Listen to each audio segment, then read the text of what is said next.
Welcome to our coffee hangout. Hope everybody's doing well this Tuesday morning. Um, Today, I wanted to talk a little bit about um, what goes on in relationships when, um, I guess, more so like what you're doing in your relationship. And so, there's a saying that I came across that says, "People go where they feel welcome and stay where they feel valued." And I was like, "Oh, that's relationships 100%." So, in marriages specifically, um, I think in the beginning, there's a lot of feelings of being welcome in each other's lives, and then we do things that are welcoming and show that, hey, you know what, I want you around me, right? But then as the relationship moves on, um, we don't know how to develop that or kind of change that into helping each other to feel valued.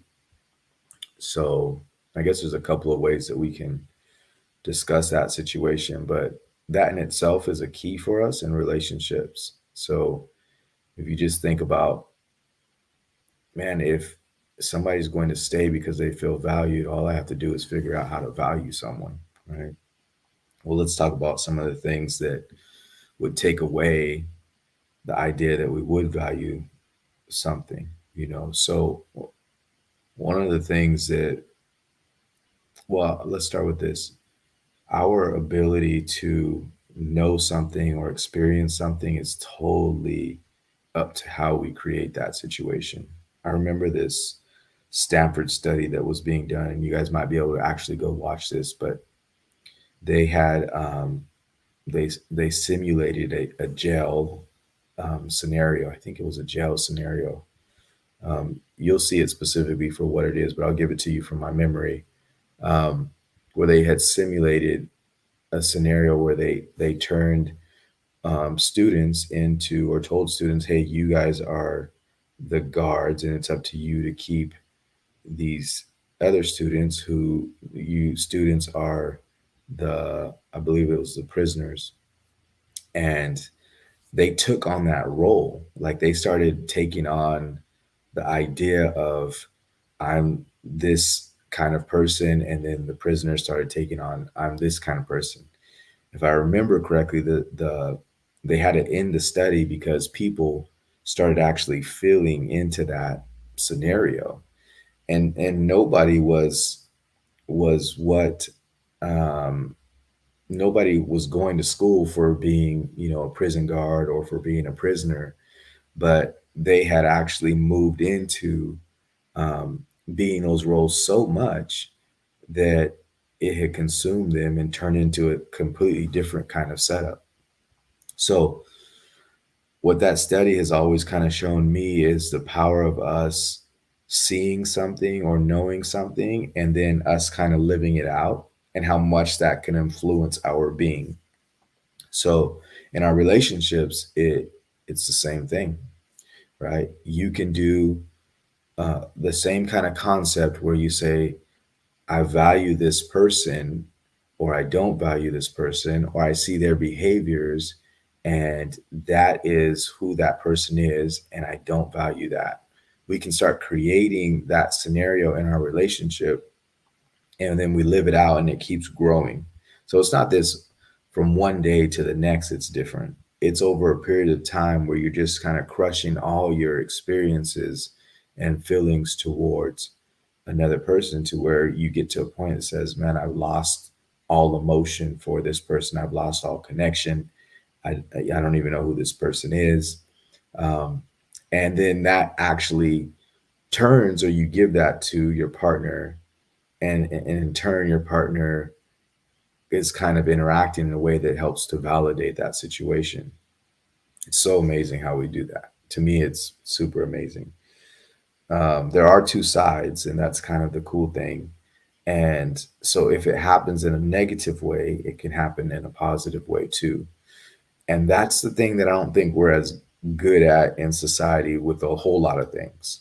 Like, we take snippets of the news, snippets of social media, and we grow it into this is what our society is, or this is how people are.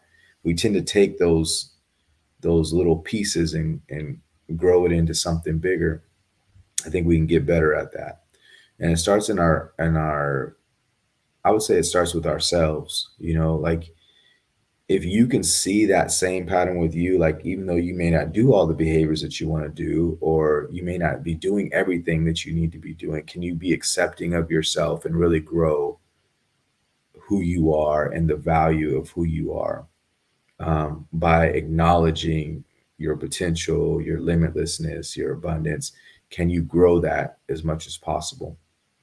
If you could do that with yourself and focus on that, one is you probably will drop out of the idea that you're staring at somebody else and saying that they have the problem. So that's kind of a sneaky goodness.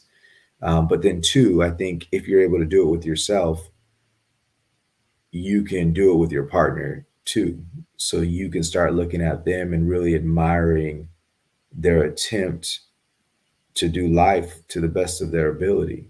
They might not even be doing it at a rate or, um, I guess, even in a way that you would do it. But can you just see it, for how they're doing it? Remember the story with the tortoise and the hare. And so the classic goes, just in case somebody hasn't, um, heard it, which that's, I'm not going to judge. Anyways, um, the tortoise and the hare. The tortoise starts the race and just runs its race. The hare is consumed with what the tortoise is doing, and it says like, "Hey, you know what?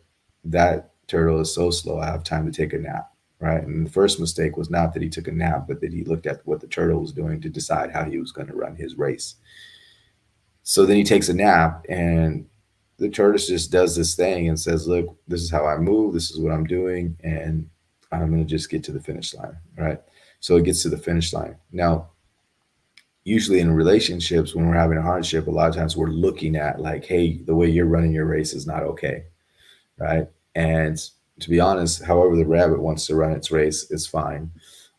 It decided to take a nap and not make the race winning more important. So the idea here, if I haven't lost you guys already, the idea is we need to be able to look at each other and say, like, um, however somebody is doing it is an okay thing. So if my person runs their race like the rabbit, fine, right? If somebody runs their race like the tortoise, fine, right? That's not what I'm going to do. I'm not going to judge that. Instead, I'm going to actually admire the ability to focus the way they do, right?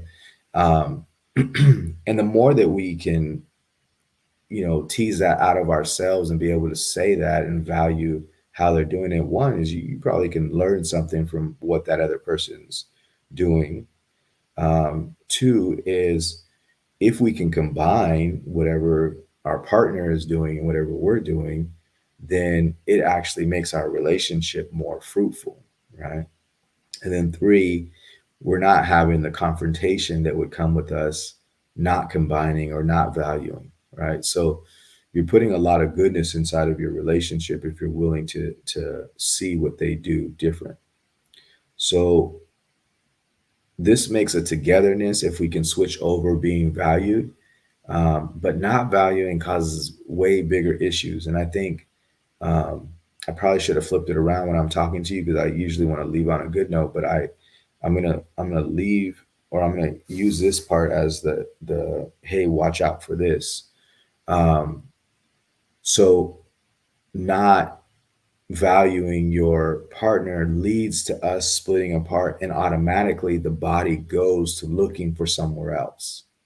Because one, you're not probably creating a sense of welcomeness, but then two, because you don't value your partner, your partner's body will look for that being valued somewhere, right? So if they're staying longer at work, or, unfortunately, sometimes if they're looking for other people, like, they might be tops in their friend group, but not tops with you, right? And so, those things are are situations that start coming up because you don't do the valuing. So it's not enough in our relationships just to say, yeah, I care about my person. We need to actually take a step further. And part of this is allowing ourselves to be more than what we realize or what we already are being, right? So allow yourself to value your partner. It's one thing to say, look, hey, you know what, I want you here in my life. But it's another thing to say, I totally value who you are, what you bring to the table, and what you're doing, even if it doesn't look like mine. All right, you guys, we will talk to you soon. I hope you have a good rest of your week. Um, and yeah, take care. Enjoy. Take care of yourselves and take care of your partners. Bye now.